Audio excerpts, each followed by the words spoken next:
Hello दोस्तों, Bhuvika story world में आप सबका स्वागत है। आज की हमारी स्टोरी है कि आखिर बेटे ने ऐसा क्या कहा कि पिता की आंखों में आंसू आ गए। एक समय की बात है, राजन अपनी पत्नी और बेटे के साथ रहता था। राजन का ज़्यादा समय काम करने में बीत जाता था। वह रात को देरी से आता था और सुबह जल्दी निकल जाता था। इसलिए उसकी और उसके बेटे की मुलाकात मुश्किल से ही हो पाती थी। देर से आने के कारण बेटा सो जाता था और सुबह भी सोया हुआ रहता था। एक दिन रविवार का दिन था। उस दिन राजन को घर से ही काम करना था, इसलिए वह सोफे पर बैठकर आराम से लैपटॉप पर काम करता है। तभी उसका छोटा सा बेटा राजन के पास आकर बैठा। राजन उसकी तरफ नहीं देखता है।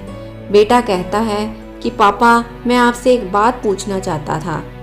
राजन को लगता है कि उसे कुछ चाहिए होगा, इसलिए पूछ रहा है। राजन बिना बेटे की तरफ देखे कहता है कि हाँ पूछो। बेटा कहता है कि पापा, आप 1 घंटे का कितना कमा लेते हो।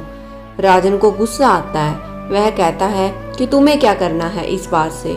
जरूर तुम्हें कोई फालतू की चीज या खिलौना चाहिए, इसलिए पैसों के बारे में पूछ रहे हो। ये सब तुम्हारे काम की चीज नहीं है।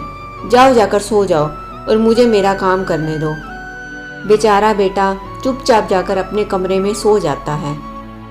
काफ़ी रात हो गई थी। अब राजन अपना काम पूरा करके सोने जाता है तो उसे बेटे की याद आती है कि उसने कैसे बेचारे बच्चे को डांट दिया था। शायद उसे सच में कुछ ज़रूरी चाहिए होगा, नहीं तो वह पैसों का क्यों पूछता। ऐसा सोचकर राजन बच्चे के कमरे में जाता है और उसके माथे पर हाथ फेरता है। मेरे बच्चा सो गया क्या? तभी बच्चा अचानक उठ बैठा और बोला, नहीं पापा, मैं जागा हुआ हूँ। पिता बच्चे से कहते हैं कि बेटा, मैं उस समय व्यस्त था। अब बोलो, तुम्हें कितने पैसे चाहिए?